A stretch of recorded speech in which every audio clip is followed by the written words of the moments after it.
This meeting is being recorded. For problem 17, we're told that we have treated 1-chlorobutane with sodium hydroxide and that two products are expected to be formed. So we learned about substitution, elimination reactions back in chapter 7. So we have our alkyl halide substrate drawn out over here. We see that we reacted with sodium hydroxide, which can be classified as both a strong base and a strong nucleophile.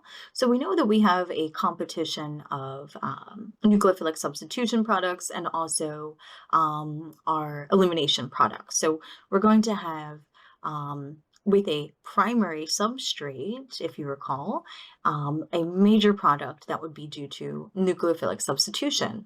And then our minor product would be our elimination product. So let's draw these products here. So where we have the chloro substituent here, that will be our leaving group, and we will have our nucleophilic attack occur at that same site, at this electrophilic carbon, by one of these lone pairs, by that OH there.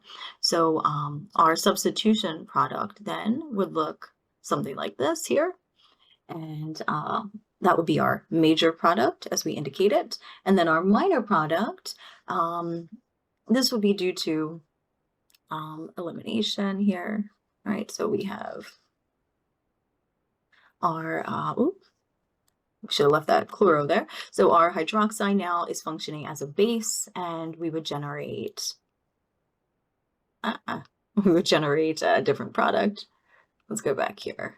So when this functions as a base, we know that we would have this proton transfer, right, and that,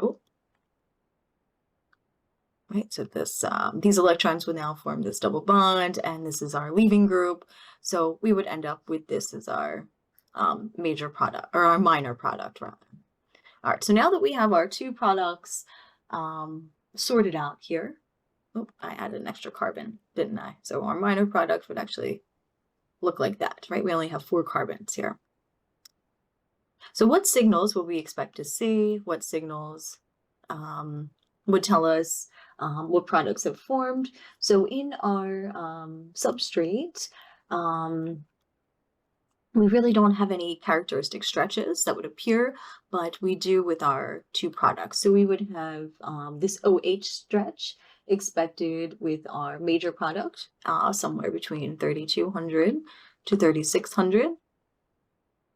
And then in our minor product, we would expect a signal around, say, 1650 or so for this CC stretch.